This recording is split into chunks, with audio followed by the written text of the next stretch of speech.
Teman-teman Liputan 6, kalau kita lihat kemarin ada warga Pati yang berdemonstrasi di depan kantor Bupati Pati yang sampai meminta Bupati lengser atau turun dari jabatannya. Nah, polemik soal Bupati Pati sampai hari ini juga makin memanas. Awalnya warga ngamuk gara-gara Bupati Sudewo dinilai mengambil keputusan sepihak tanpa berkonsultasi dengan DPRD Pati untuk menaikkan PBB menjadi 250%. Nah, yang menarik walaupun sudah diputuskan tidak jadi naik 250% nih PBB P2-nya, warga masih tetap mengamuk sampai membuat Bupati dan DPRD pada hari kemarin ini harus melewati pengawalan ketat. Nah, sinyal apa yang bisa kita tangkap dari protes warga Pati? Apakah ini juga bisa menjadi presiden untuk kasus-kasus serupa di Indonesia? Ini yang akan kita bahas hari ini bersama dengan Agung Baskoro, Direktur Eksekutif Trias Politika. Selamat siang Mas Agung, saya langsung saja nih ya. Kalau kita lihat dari video kemarin, warga Pati sampai ada yang lempar, botol begitu, ngamuk di depan kantor bupati. Nah, sinyal apa yang Anda baca dengan amarah dari warga Pati ini? Iya, ini kan bom atom yang meledak ya Mbak Gracia, pemirsa semua, karena ada fungsi-fungsi eksekutif dan legislatif yang tersumbat, sehingga akhirnya publik tumpah ruah di jalan untuk melakukan protes besar.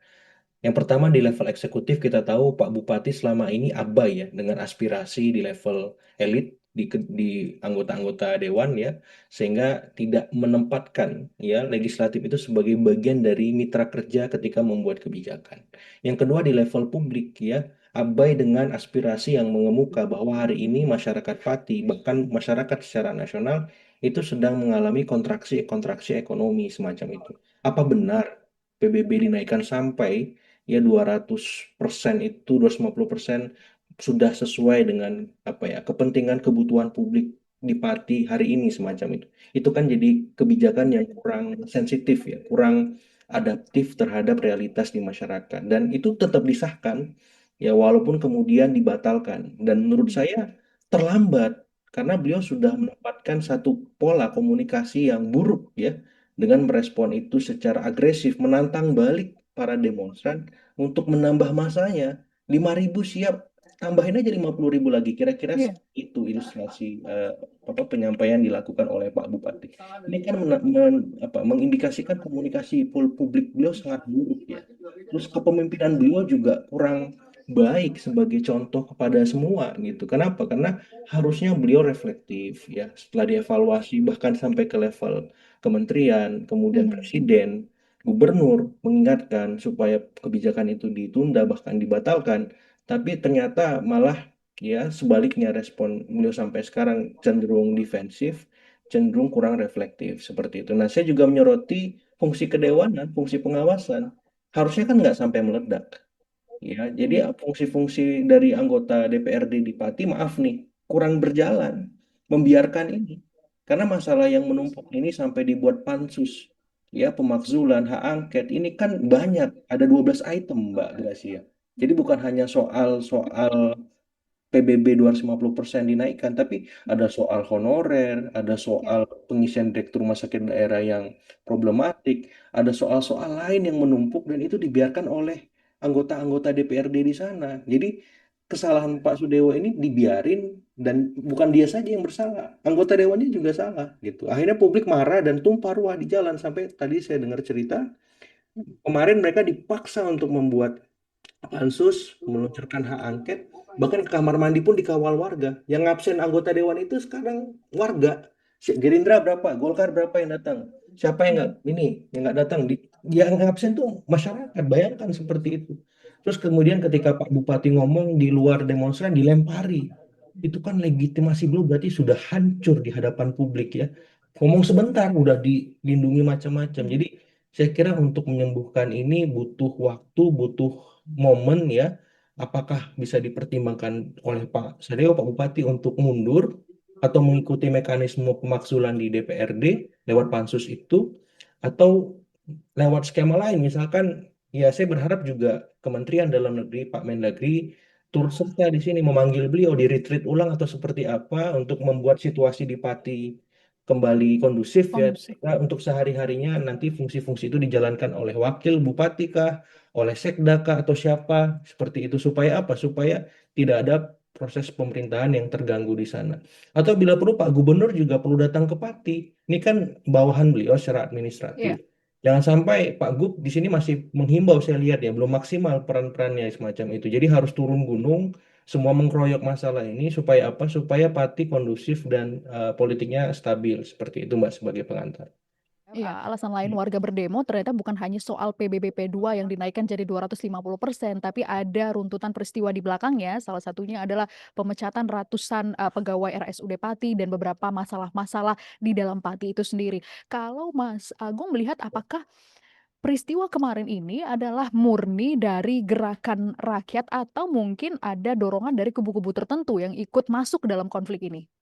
Iya, semua hal mungkin, Mbak, karena ini sudah masuk pada ranah politis ya. Dan kalau misalkan dilihat dalam pilkada kemarin, Pak Bupati ini kan didukung oleh beberapa partai yang sekarang ada Ya. di koalisi nasional ya. Dan total itu sekitar 36% kalau saya tidak salah di kursi parlemen beliau mengkondisikan. Cuman kan pilkadanya sudah selesai. Koalisi ini akan relatif sifatnya. Beliau juga harus membangun komunikasi di tingkat politik di DPRD supaya kebijakan beliau bisa diterima secara utuh, lahir dan batin gitu. Sehingga ketika hari ini koalisi pendukung beliau di pilkada kemarin justru berbalik arah, mengikuti ya arahan untuk menjadi anggota pansus pemakzulan ataupun hak angket itu sendiri, berarti kan beliau sudah gagal ya membangun koalisi di tingkat elit. Yang itu penting. Kenapa saya jadi bingung? Beliau membuat beragam kebijakan tidak populis itu padahal hanya mengkondisikan 36% koalisi di parlemen. Ya kita kalau ambil contoh di nasional saja, Pak Prabowo itu mengkondisikan ya sekarang 81% ya oversize coalition sebenarnya Iya. koalisi super gede itu pun masih dalam tanda petik melobi PDIP gitu. Ingin semuanya karena khawatir ada yang apa berbalik badan ya. Ini baru 36% sudah berani gitu, pede banget gitu ya secara kuantitatif padahal bukan koalisi mayoritas di parlemen seperti itu Hmm. sehingga ini masukan buat semua kepala daerah lainnya di daerah-daerah lain ya Anda harus terus membangun komunikasi politik ke semua bukan untuk ya kolutif ataupun koruptif tapi untuk memastikan kebijakan itu memang logis rasional dan bisa diterima oleh semua kalangan karena partai-partai itu kan mewakili semua kepentingan Mbak Gracia Iya. termasuk berkoalisi dengan publik. Jadi komunikasi elit jalan, komunikasi publik juga. Jangan sampai hanya di elit saja. Karena yang menerima kebijakan itu kan publik.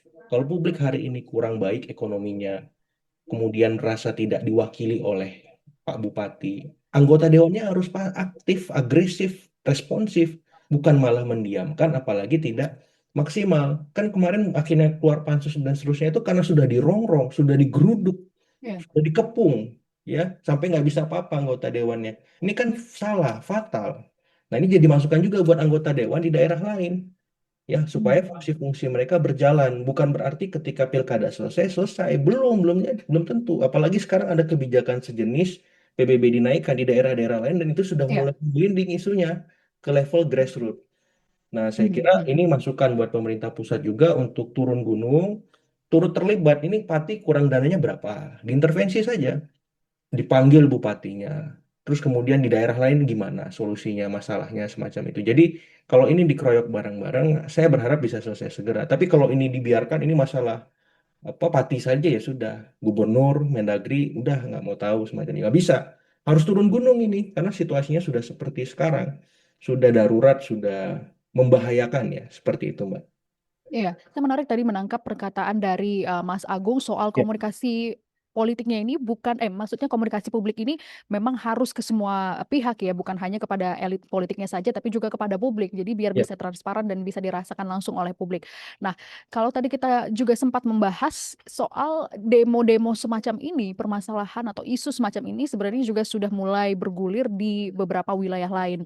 Anda melihat apakah ini juga jadi peringatan bagi pemerintah daerah atau pemerintah pusat bahwa sebenarnya kedaulatan tertinggi masih berada di tangan rakyat. Jadi kan isu yang kita lihat di media sosial juga running issue ini soal pemerintah tidak boleh semena-mena dengan rakyat ketika membuat sebuah kebijakan. Apakah Anda juga betul. menangkap bahwa ini bisa jadi presiden? Iya, persis. Karena saya melihat memang setelah pilkada selesai atau pileg selesai, pilpres selesai, tugas untuk mengkonsolidasikan publik itu selesai juga karena mereka sudah Hmm. dipilih.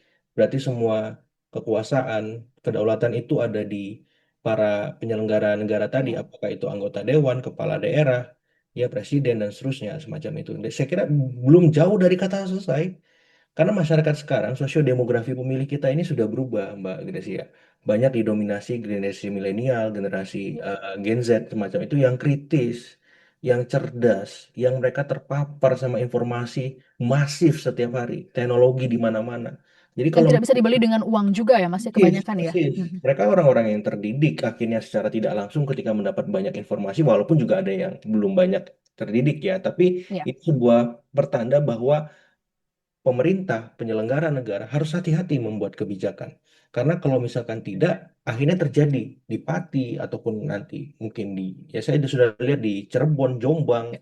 terus di daerah-daerah lain semacam itu pergolakan, mereka tidak sepakat dengan kebijakan misalkan pajak bumi bangunan atau kebijakan lain yang itu menyengsarakan dalam tanda petik karena situasi ekonomi sekarang tidak kondusif. Jadi presiden ini penting supaya apa? Pemerintah itu turut menjalin koalisi dengan publik setelah dengan elit ya. Koalisi publik Mhm. ini ya tadi semua kebijakan dilibatkan publiknya sehingga lebih partisipatif, sehingga lebih emansipatorik ya. Karena apa? Publik ini kan dalam tanda petik merasa mereka pingin hak-haknya tersalurkan, Ya. terjawab, kepentingannya juga, masalahnya sehari-hari gitu. Gimana nih solusi dari pemerintah? Saya nggak punya kerjaan, ada ancaman PHK massal. Harga-harga tidak stabil. Mana solusinya? Kok malah PBB yang dinaikkan? Ini Ya. pekerjaan nggak dijawab, lapangannya di mana? Masalah harga-harga tidak turun, malah ditimpa sama pajak bumi bangunan. Bagi masyarakat Pati itu kan sangat apa ya Mbak ya, mengesalkan, mengecewakan. Saya butuh solusi malah dikasih tanggungan lagi, beban lagi secara ekonomi. Gimana saya jawab? Ini kan pilihannya akhirnya dalam tanda petik maaf nih, hidup atau mati kan? Iya. Saya mau makan dari mana kalau pajaknya setinggi itu? Mau usaha susah apa di mana-mana. Artinya apa? Saya melihat juga ini pemerintah-pemerintah daerah lain harus lebih kreatif dalam memimpin daerah. Nggak bisa mau enaknya aja. Ya emang enak sih naikin pajak selesai. Tapi kan ada prosesnya. Masa langsung 200%? Yang saya dengar kemarin sebelumnya 20%. Ya kalau sekarang Iya. naik ya 30% lah. Itu masih rasional. Bertahap. Yang penting naik. Jangan langsung dihantam karena daya beli macam-macam turun kan gitu. Jadi saya melihat eh, apa ya rasionalisasi pembuatan kebijakan itu juga penting. Kemudian disosialisasikan, Mbak. Itu Mhm. sampai pada level di mana ada respon dari publik. Jadi win-winnya di mana nih?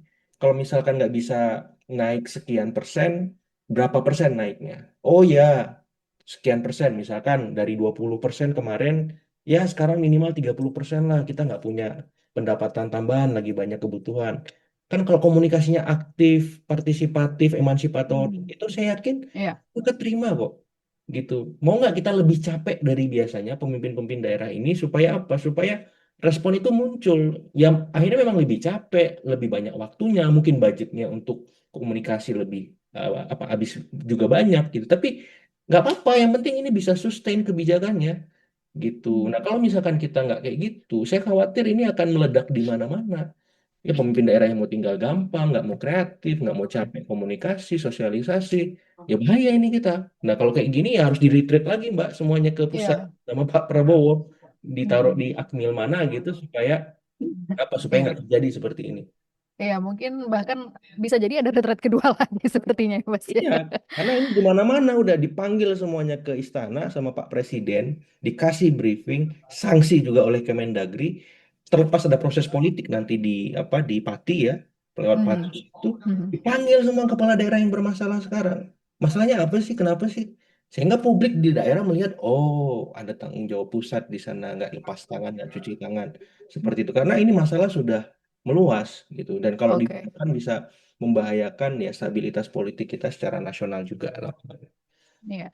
Nah, yang menarik nih Mas, Presiden Ya, Prabowo kan menyayangkan ya sikap Bupati-Pati yang dinilai arogan ketika menanggapi protes warga. Beberapa kali juga videonya kita bisa lihat, bahkan yang terbaru ketika ada warga yang meninggal akibat dari kerusuhan itu disampaikan oleh beliau itu adalah takdir. Itu kan sebuah komunikasi yang sebenarnya mungkin bisa diperhalus saja untuk tidak mengatakan hal yang demikian begitu. Nah, ya, kalau kita lihat Bupati Sudewo ini kan juga merupakan kader Gerindra ya. Apakah dengan adanya pernyataan dari Presiden Prabowo, kemudian protes-protes semacam ini, ya, berpotensikah Bupati Sudewo ini akan ditinggalkan ya, ditinggalkan oleh ya. Gerindra? Saya kira sudah tampak ketika pansus pemakzulan terbentuk dan hak angket terjadi.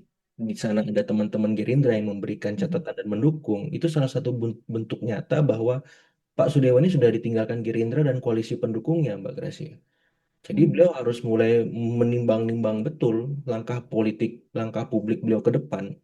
Karena jangan sampai menjadi lebih kontraproduktif. Itu kenapa kemudian beliau harus segera konsultasi ke Kemendagri, ke Presiden, ya karena kan beliau intens nih sebagai pengurus DPP Gerindra sebelumnya, bahkan anggota Dewan juga semacam itu. Supaya apa? Publik melihat ada perubahan sikap beliau yang sangat Mhm. drastis, merespon situasi yang darurat ini nggak bisa dengan cara-cara konvensional lagi.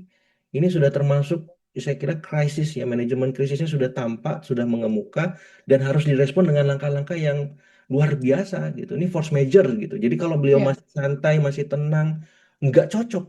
Situasinya sudah tidak seperti itu. Ini sudah menjadi atensi nasional. Semua media meliput, semua netizen Indonesia mengemuka di mana-mana, dan Mhm. dalam beberapa kesempatan saya melihat kita mulai dari Pati dalam tanda petik ya Mbak ya, itu Ya. sudah statement yang cukup ber apa ya berbahaya gitu. Jadi saya Mhm. kira mitigasi resikonya harus lebih maju lagi, lebih agresif supaya apa, kita bisa mengerem ini, menghentikan ini, selesai di Pati atau selesai di mana, sudah stop, jangan sampai kemana-mana. Dikasih warning semua kepala daerah, lo jangan aneh-aneh deh, PBB naik Ya. dulu, tahan dulu, tunda dulu, kalau naik jangan ekstrim misalkan, maksimal Mhm. ambang batas sekian gitu. Saya kira perlu Kemenq, Kemendagri ngasih threshold itu supaya ada rasionalisasi nanti dari publik. Oh, memang kita lagi kurang dana, kita lagi butuh dana untuk pembangunan seperti itu. Oke. Nah, yang juga bergulir, Mas, apakah sebenarnya alasan dari Bupati Sudewo ini untuk menaikkan tadi 250% itu juga karena ada potong anggaran atau efisiensi anggaran yang diberikan oleh pemerintah pusat kepada pemerintah daerah? Mesti Kalau Anda ada. melihat ini mappingnya seperti itu? Ya, mesti ada lah, karena kan semua daerah Ya. kemudian terdampak efisiensi atau realokasi anggaran dari pemerintah pusat untuk mendukung program-program prioritas gitu. Tapi kan sesungguhnya alasan itu menjadi kurang kurang pas karena daerah lain juga mengalami hal yang sama. Kok bisa? Artinya kan yang diuji kepemimpinan bupatinya, kepala daerahnya. Dan itu menjadi instrumen utama ketika kemarin pilkada berlangsung. Semua kepala daerah yang maju pilkada, asumsi semua masyarakat, dia orang hebat, orang yang kreatif, orang yang ya bisa mencari solusi dari banyak masalah daerah tersebut. Asumsi pemilih kan seperti itu, ketika dia berhasil terpilih berarti dia punya kemampuan lebih dibanding kandidat lain seperti itu. Nah, kalau ada masalah soal anggaran, berarti dia harus bisa mencari exit strategi, menambah itu atau mencari jalan lain gitu. Nah, karena Oke. menurut saya begini, masalah-masalah yang muncul di Pati ataupun di daerah lain yang sama ya soal anggaran itu bisa diatasi sebenarnya kalau bupati ini juga komunikasi ke pemerintah pusat. Mhm. Ya. Misalkan dipotongnya jangan segitu dong, Mhm. dinegosiasikan, Mbak. Supaya apa? Ya. Supaya bisa bisa lebih dikit lah gitu. Karena kita lagi menghadapi ini misalkan. Maksud saya ya sering ngopi-ngopi sama Menteri Keuangan gitu, sama Menteri Dalam Negeri, tolong dong diadvokasi ini. Kalau dia misalkan maaf nggak kreatif misalkan, ya tolong jangan Mhm. segitu besar potongannya misalkan. Tolong disesuaikan lagi. Maksudnya negosiasinya harus agresif aktif gitu loh. Kalau memang dia nggak kreatif. Tapi kan harapan kita dia kreatif atau nggak sangat kreatif. Dia kreatif, dia cari celah-celah lain nih. Selain misalkan pajak, apa ya instrumen lain? Oh, pajak boleh tapi jangan banyak-banyak. Yang ini juga jangan banyak-banyak naiknya. Maksudnya bukan dilarang untuk naik, tapi jangan kebangetan naiknya. Ya. Seperti itu Ditentukan sampai sesuai dengan porsi atau kebutuhannya, iya. begitu ya, Mas ya? Kalau bisa di riset juga, libatkan tim akademisi mana gitu untuk kira-kira nih naiknya berapa ya yang sesuai dengan daya beli masyarakat. Itu kan juga bisa. Nah, jangan ujuk-ujuk. Saya nggak tahu ada kajian ilmiahnya nggak 250% itu. Kan akhirnya dibatalkan berarti kan saya meragukan itu. Ya maksud saya Mhm. ya ke depan siapapun nanti yang akan membuat kebijakan di daerah manapun ya libatkanlah akademisi, libatkanlah publik, libatkanlah masyarakat. Supaya apa? Supaya kebijakan itu solid gitu, kokoh. Ketika dibantah, ketika ditolak, ada rasionalisasinya. Pun harus diterima juga demikian. Sehingga publik Hmm. merasa, oh iya juga ya. Maksudnya publik kan nggak Bisa diterima ujuk-ujuk. dengan, ya, Iya, alasannya kuat untuk bisa ujuk menaikkan nolak itu apa. kan juga enggak gitu.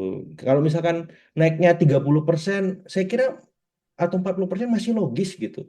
Tapi kalau 250% itu kan jauh banget gitu. Lagi begini Betul. ekonomi seperti itu. Benar. Oke, baik. Terima kasih Oh iya, Mas Agung Baskoro atas penjelasannya, tentu kita tunggu saja karena saat ini juga pansus pemakzulan sudah dibentuk, hak angket mungkin akan, bergulir tidak lama lagi. Ini prosesnya memang masih akan ada beberapa waktu ke depan. Tentu nanti apapun hasilnya ini menarik untuk dicermati bagaimana sebenarnya pemimpin daerah masing-masing ini, lebih peka terhadap kebutuhan daerahnya sendiri dan juga tadi komunikasinya bisa lancar, komunikasi, publik dan juga kepada elit, sesama elit begitu ya. Baik, baik. terima kasih Mas Agung Sama-sama Baskoro Mbak Gracia. sudah bergabung bersama kami di Liputan 6 SCTV. Tadi wawancara saya bersama dengan Agung Baskoro, Direktur Eksekutif Trias Politika. Jangan lupa saksikan topik-topik pembahasan lainnya bersama saya Gracia Ben. Sampai jumpa.